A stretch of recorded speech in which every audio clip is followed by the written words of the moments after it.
दिशा के सास ससुर डाइनिंग टेबल पर बैठे हुए नाश्ते का इंतजार कर रहे थे कि तभी दिशा नाश्ता लेकर वहां पहुंची। नाश्ते को देखकर दिशा की सास गुस्से से बोली, ये क्या बहू, तुम्हें अच्छी तरह से पता है कि मैं ऑमलेट पराठा नहीं खाती, उसके बाद भी तुम रोज रोज ऑमलेट पराठा बना कर ले आती हो।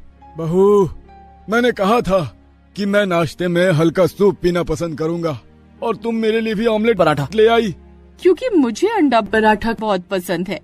अरे तो तुम्हें अंडा पराठा खाने से किसने रोका है? मैं और तुम्हारे ससुर अंडा पराठा नहीं खाते। अंडा पराठा खाने से हमारे पेट में दर्द होने लगता है। देखिए सासू माँ, मैं सब कुछ बर्दाश्त कर सकती हूँ, लेकिन अंडे की पराठा की बुराई बर्दाश्त नहीं कर सकती। बिकॉज आई लव अंडा पराठा, इसीलिए आपको वही खाना पड़ेगा जो मैं बना कर लाई हूँ। अरे कोई जबरदस्ती है क्या? हाँ जबरदस्ती है, खाना है तो खाइए, नहीं तो जाकर अपने लिए बाजार से खाना मंगा लीजिए। इतना बोलकर दिशा पैर पटकती हुई वहाँ से चली गई। शाम को दिशा का पति राहुल जब घर पर आया तो उसकी माँ रोती हुई बोली, बेटा ना जाने कौन सी मनहूस घड़ी थी जब हम तेरी पत्नी दिशा को यहाँ पर ब्याह कर लेकर आए थे। क्या हुआ माँ, क्या दिशा ने फिर से आपसे बदतमीजी की?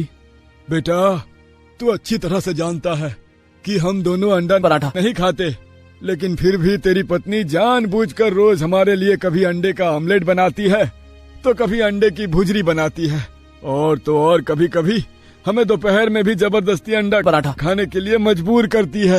ये सुनकर राहुल का गुस्सा 7वें आसमान पर पहुंच गया। राहुल तुरंत अपने कमरे में जाकर दिशा से बोला, अरे आखिर तुम्हारी प्रॉब्लम क्या है? तुम्हें मेरे माता पिता को जबरदस्ती अंडा खिलाने का कोई अधिकार नहीं है। मुझे खाने में और नाश्ते में अगर कुछ बनाना आता है तो वो सिर्फ पराठा अंडा, और ये बात तुम्हारे माता पिता भी जानते हैं, फिर भी वो नई नई फरमाइशें करते रहते हैं। तो इसमें प्रॉब्लम तुम्हारी है, तुम्हें और भी खाना बनाना सीखना चाहिए। मुझे कोई शौक नहीं है दूसरे खाने बनाने सीखने का।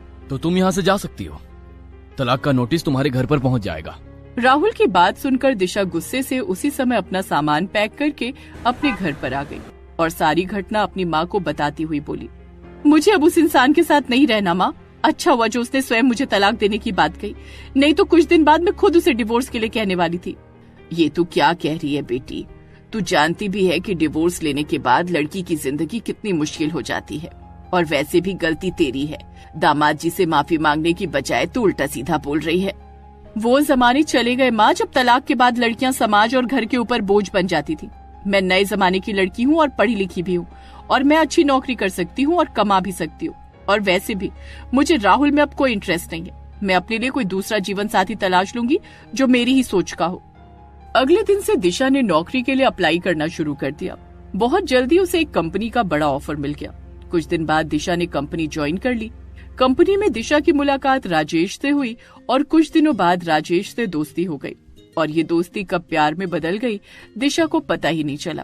एक दिन राजेश दिशा से बोला, दिशा, मुझे तुम्हारे तलाकशुदा होने में कोई प्रॉब्लम नहीं है। ये बताओ कि तुम मुझसे शादी कब कर रही हो? जब तुम बोलो। देखो, मेरा परिवार बहुत बड़ा है। मैं मैनेज कर लूंगी क्योंकि मुझे तुमसे प्यार हो गया है। अच्छा ये बताओ, तुम्हें कुछ बनाना आता भी है या नहीं?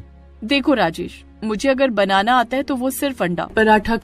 ये सुनकर राजेश खुशी से चहकता हुआ बोला, इसका मतलब भगवान ने मेरी सुन ली। क्या मतलब? दिशा, मेरे परिवार में जितने भी सदस्य रहते हैं वो सुबह दोपहर शाम केवल अंडा पराठा ही खाते हैं, लेकिन शादी से पहले मेरी एक शर्त है।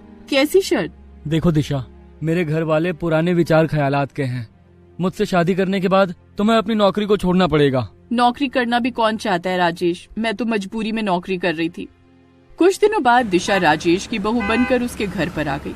अगले दिन दिशा नहा धोकर अपने कमरे से बाहर निकली ही थी कि तभी राजेश की माँ और दिशा की नई सास रुक्मणी दिशा से बोली, बहू, राजेश बता रहा था कि तुम अंडा पराठा खाने और बनाने की बहुत ज्यादा शौकीन हो। हाँ सासू माँ, आओ मैं तुम्हें अपने परिवार से मिलवाती हूँ। रुक्मणी दिशा को एक दूसरे कमरे की ओर ले गई। वो पूरा कमरा लोगों से खचाखच भरा हुआ था। रुक्मणी दिशा से बोली, देखो दिशा, राजेश से बड़े राजेश के 5 भाई और हैं और उनकी 5 पत्नियां भी हैं, और राजेश से छोटे 3 भाई हैं। अभी उनकी शादी नहीं हुई, और इसके अलावा राजेश की 4 बहनें भी हैं जिनकी अभी शादी नहीं हुई, और मैं और तुम्हारे ससुर जी भी हैं। हमारे परिवार का एक नियम है, हमारे परिवार में जब भी किसी बेटे की शादी होती है तो उसकी पत्नी को ही सारे परिवार के लिए खाना बनाना पड़ता है। इसलिए जब तक राजेश के छोटे भाई की शादी नहीं हो जाती तुम्हें इस सारे परिवार के लिए खाना बनाना पड़ेगा। अच्छा ये बताओ, तुम्हें अंडे पराठा में क्या क्या बनाना आता है?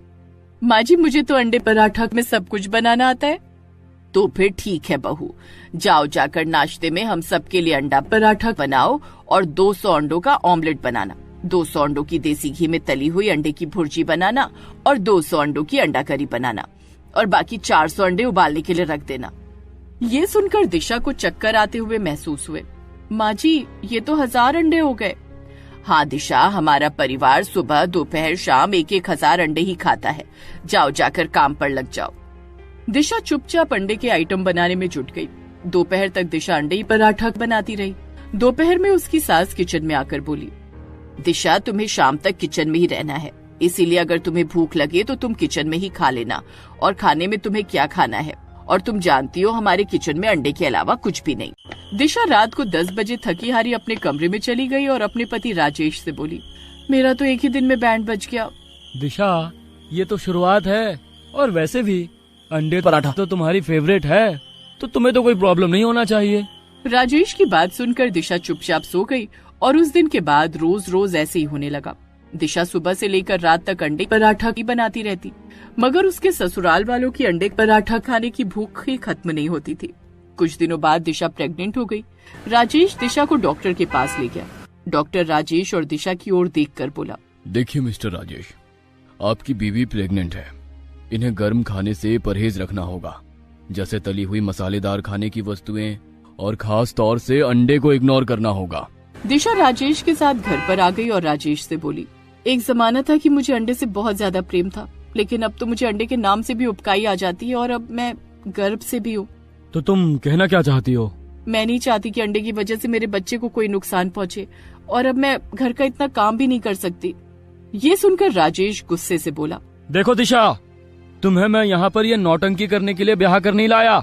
चाहे तुम गर्भ से हो या बीमार हो, तुम्हें किसी भी हाल में मेरे परिवार को अंडा पराठा बनाकर खिलाने ही होंगे। और हाँ, आज के बाद तुम घर से बाहर नहीं निकलोगी। क्या मतलब है तुम्हारा? तुम्हारा क्या भरोसा, तुम यहाँ से भाग जाओ। राजेश वहाँ से चला गया।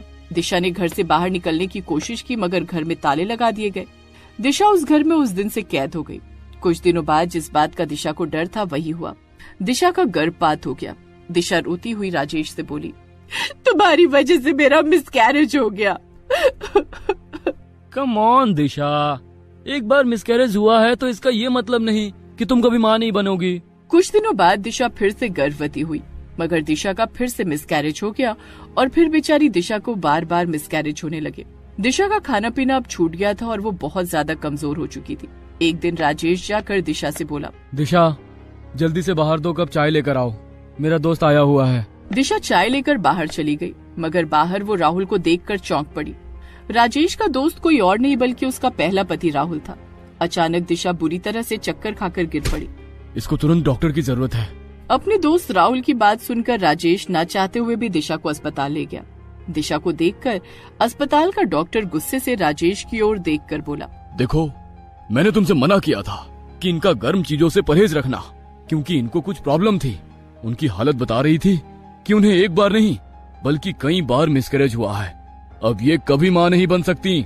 अचानक दिशा को होश आ गया और वो फूट फूट कर रोती हुई राहुल से बोली, मुझे मेरे कर्मों की सजा मिल गई है राहुल। मैंने तुम्हारे माता पिता का अपमान किया और भगवान ने इसीलिए भयानक दूसरी ऐसी ससुराल दी। ये सुनकर राजेश भी बुरी तरह से चौंक पड़ा, क्योंकि राजेश को नहीं पता था कि राहुल दिशा का पहला पति है। दिशा रोते हुए अपने पहले पति राहुल को सारी घटना बताने लगी। राहुल गुस्से से राजेश से बोला, तुम्हारा परिवार है या जल्लादों का घर? तुम्हें और तुम्हारे परिवार को तो जेल में होना चाहिए। राहुल ने तुरंत पुलिस को फोन कर दिया। कुछ ही समय में पुलिस ने राजेश और उसके सारे परिवार वालों को अरेस्ट करके जेल भेज दिया। दिशा रोती हुई राहुल से बोली, मुझे माफ कर दो राहुल, शायद मेरी यही सजा थी। मैं अब कभी माँ नहीं बन सकती। दिशा को देखकर राहुल को ना जाने क्यों तरस आ गया। आखिर वो उसकी पहली पत्नी जो थी। चिंता मत करो दिशा, मैं तुम्हें अभी भी अपनाने के लिए तैयार हूँ। राहुल की बात सुनकर दिशा फूट फूट कर रोने लगी। राहुल ने दिशा से दोबारा शादी कर ली। रामपुर गांव में भयंकर बरसात हो रही थी। ममता के सास ससुर और पति विजय घर के बाहर सड़क पर पानी में टेबल और कुर्सी डालकर बैठे हुए थे, क्योंकि गांव में बाढ़ आई हुई थी। उनका आधा आधा शरीर पानी में डूबा हुआ था। बहू ने बहुत टाइम लगा दिया, अभी तक कटहल के पकौड़े बनाकर नहीं लाई, कहीं बारिश बंद ना हो जाए। दूसरी तरफ उनकी बहू ममता किचन में 3 अलग अलग लाल, पीले और नीले रंग के कटहल के पकौड़े बना रही थी। थोड़ी ही देर में वो कटहल के पकौड़े बनाकर ले आई और सबने खाना शुरू कर दिया। मन को तृप्ति मिल गई। बहू, तेरा यहाँ घर के बाहर बाढ़ में कटहल के पकौड़े खाने का आइडिया बहुत अच्छा था। गांव वाले दूर से उन्हें बड़े ही ध्यान से देख रहे थे, लेकिन जैसे ही सास ससुर और पति ने कटहल के पकौड़े खाए, अचानक वो तीनों अजीब अजीब हरकतें करने लगे। उसका ससुर बच्चों की तरह पानी में तैरने लगा, उसकी सास डांस करने लगी और उसका पति गांव वालों के ऊपर पानी फेंकने लगा। पानी में तैरने में कितना मजा आ रहा है ये। अभी जिंदा हूँ तो जी लेने दो, भरी बरसात में पी लेने दो। अंकल, मैंने आपको पानी में भिगा दिया। चलो चलो गांव वालों, अंदर चलो। ये लोग तो पहले से ही पागल लगते थे, आज पूरी तरह से इनका मानसिक संतुलन हिल चुका है। अरे सासू माँ, ससुर जी, विजय, क्या हुआ आप तीनों को अचानक? तुम कौन हो दीदी? आओ तुम भी हमारे साथ बरसात में खेलो। दीदी? अरे मैं तुम्हारी बीवी हूँ। आखिर ममता के ससुराल वालों को अचानक क्या हो गया और वो लोग आखिर कटहल के पकौड़े इतनी भयंकर बरसात में बाहर पानी में बैठकर क्यों खा रहे थे? दरअसल उन रंग बिरंगे कटहल के पकौड़ों के पीछे एक बहुत गहरा रहस्य छुपा हुआ है, जो जानने के लिए हमें कहानी को शुरू से जानना होगा। भयंकर बारिश में ममता जैसे ही ससुराल ब्याह कर आई। बहू, आज तुम्हारी पहली रसोई की रस्म है, जल्दी से कटहल के पकौड़े बना दो, हम सब लोग बाहर बारिश में खाएंगे। सासू माँ, बारिश में? अरे बहू, जितना कहा है उतना करो जल्दी से, वरना बारिश बंद हो जाएगी। ममता तुरंत किचन में गई तो देखा ढेर सारे हरे हरे कटहल रखे हुए थे। उसने जल्दी से कटहल काटा, बेसन में लपेटा और फ्राई करके बाहर आंगन में ले आई। तभी उसके पति विजय ने सिर्फ पकौड़ों के ऊपर छाता लगा दिया और बाकी लोग भीगते रहे। चलो बहू, शुरू हो जाओ, देखना बारिश में भीगते हुए पकौड़े खाने में तुम्हें बहुत मजा आएगा। तो इस तरह सारे लोग बारिश में भीगते भीगते कटहल के पकौड़े खाने लगे। दूर से आसपास के गांव के लोग देख रहे थे। तभी उनमें से एक औरत धीरे से बोली, देखो तो कितने निर्लज्ज हैं ये लोग, अभी बेटी को मरे कुछ महीने भी नहीं बीते और देखो कितने मजे से पकौड़ों की पार्टी कर रहे हैं, वो भी बारिश में। ये सब के सब पागल हैं। ममता ने उन लोगों की बातें सुन ली। आज विजय और ममता की सुहागरात थी। विजय, तुम्हारी कोई बहन भी थी क्या जो अब इस दुनिया में नहीं है? हाँ ममता, लेकिन आज के बाद इस घर में उसका नाम मत लेना। वो हमारे परिवार पर कलंक लगाना चाहती थी, अच्छा हुआ मर गई। भला अपनी बहन के बारे में कोई ऐसे बोलता है क्या? अरे तुम चुपचाप सो जाओ, क्योंकि सुबह उठकर भी तुम्हें कटहल के पकौड़े बनाने हैं। खैर लाइट बंद करके ममता सो गई। बाहर अभी भी भयंकर बारिश हो रही थी। तभी अचानक जोरदार बिजली कड़की और ममता के सपनों में कटहल के ढेर सारे पेड़ दिखाई दिए, जिसमें रंग बिरंगे कटहल लगे हुए थे। किसी लड़की की आवाज भी सुनाई दे रही थी, मेरे बगीचे में आओ भाभी, मुझे इंसाफ चाहिए। तभी अचानक ममता की नींद खुल गई तो देखा सुबह हो चुकी थी, लेकिन बारिश अभी भी हो रही थी। ये कैसा सपना था? सपने में मुझे रंग बिरंगे कटहल का बगीचा क्यों दिखा? रंग बिरंगे कटहल तो होते ही नहीं है, और वो लड़की मुझे भाभी क्यों कह रही थी? तभी अचानक विजय की नींद भी खुल गई। उसके कमरे में उसके सास ससुर भी आ गए। अरे बहू, जल्दी से उठो, देखो बाहर बारिश हो रही है, जल्दी से कटहल के पकौड़े बना दो, वरना बारिश बंद हो जाएगी। सासू माँ, आप लोग हर रोज बारिश में ही कटहल के पकौड़े खाओगी क्या? अरे बहू, अगर हम बारिश में कटहल के पकौड़े नहीं खाएंगे तो गड़बड़ हो जाएगी। गड़बड़ हो जाएगी? कैसी गड़बड़ ससुर जी? तभी उसकी सास ने बात को घुमाते हुए कहा, अरे बहू, तेरे ससुर के कहने का मतलब है कि अगर हम कटहल के पकौड़े बारिश में नहीं खाएंगे तो बारिश के मजे नहीं ले पाएंगे। हाँ हाँ हाँ, मेरा यही मतलब था बहू।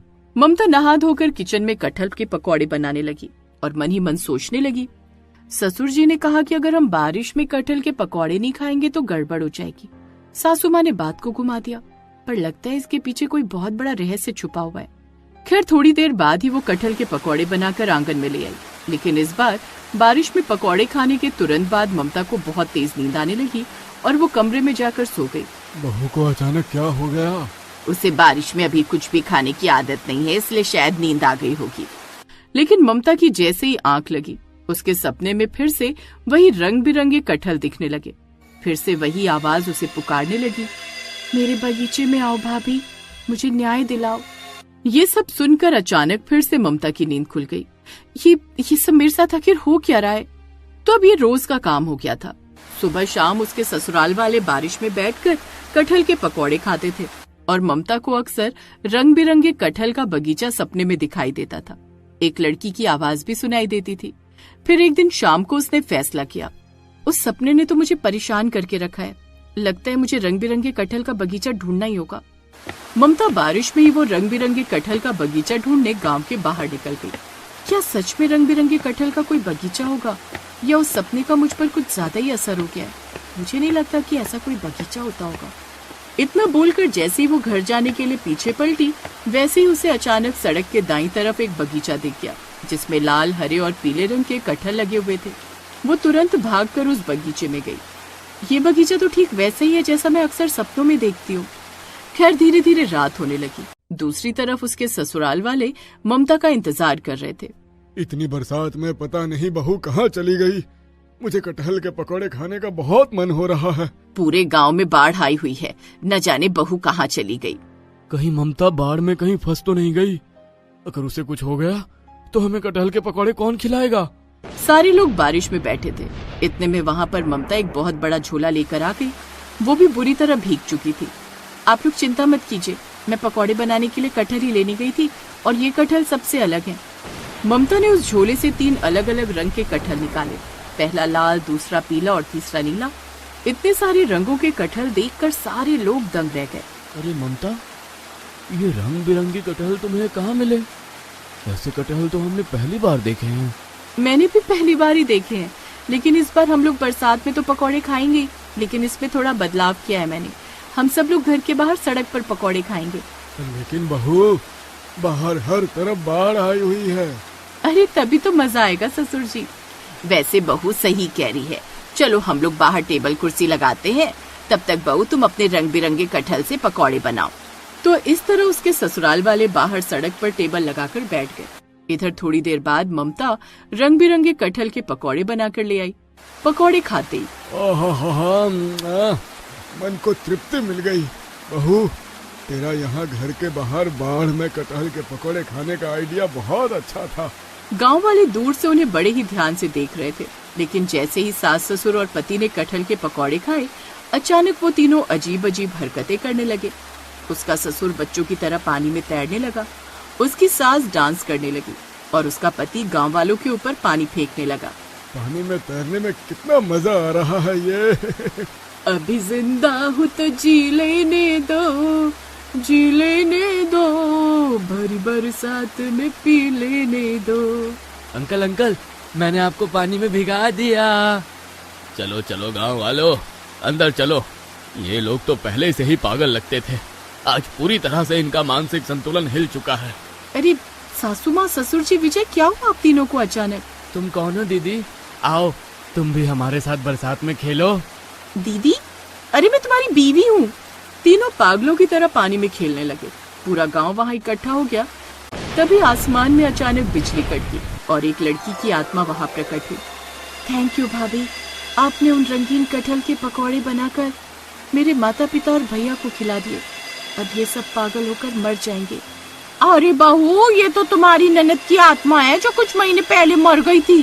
क्या? हाँ भाभी, दरअसल मैं अपनी पसंद के लड़के से शादी करना चाहती थी, पर मेरे माँ बाप और भैया उस शादी के सख्त खिलाफ थे, इसलिए इन लोगों ने मेरी शादी जबरदस्ती एक बुढ़े के साथ तय कर दी। इसलिए अपनी जिंदगी से तंग आकर मैंने अपनी जान दे दी। ननद जी, एक बार इन तीनों को ठीक कर दो और गांव वालों के सामने अपनी पूरी कहानी बताओ, ताकि इन्हें अपनी गलती का एहसास तो हो। तुम्हें मेरी कसम है। ठीक है भाभी, आप हरे कटहल के पकौड़े इन तीनों को खिला दीजिए, ये तीनों सही हो जाएंगे। ममता ने तुरंत किसी तरह हरे कटहल के पकौड़े अपने सास ससुर और पति को खिलाए और वो तीनों होश में आ गए। नेहा की आत्मा को देखकर वो तीनों दंग रह गए। नेहा तुम? हाँ भैया, मैं। आपने भाभी से लव मैरिज कर ली, तब मम्मी पापा को कोई तकलीफ नहीं हुई, और जब मैंने अपनी पसंद के लड़के से शादी करने की बात की तो आप सबके लिए असम्मान वाली बात हो गई। अरे कम से कम लड़के से एक बार मिल तो लेते। जबरदस्ती आप लोगों ने मेरी शादी एक बुढ़े के साथ तय कर दी। अब आप तीनों की आत्माएं भी मेरे साथ ही मुक्त होंगी। हमें कुछ नहीं कर सकती तू, क्योंकि हम सब बारिश में कटहल के पकौड़े खाते हैं। इसका इस बात से क्या लेना देना? मैं बताती हूँ भाभी। दरअसल मेरी मौत के बाद मेरी आत्मा अक्सर इन तीनों को परेशान करने लगी। मैं इन तीनों को खत्म कर देना चाहती थी। जब ये बात इन तीनों को पता लगी तो ये तीनों किसी तांत्रिक बाबा के पास पहुंच गए। बाबा, मेरी बेटी की आत्मा हम तीनों को बहुत परेशान करती है, कोई उपाय बताइए। आपके गांव में कटहल बहुत उगते हैं, इसलिए आपके गांव के हर पेड़ पर मैं एक तंत्र कर देता हूँ। उन्हीं कटहल के पकौड़े आप लोग बरसात में भीगते हुए खाना।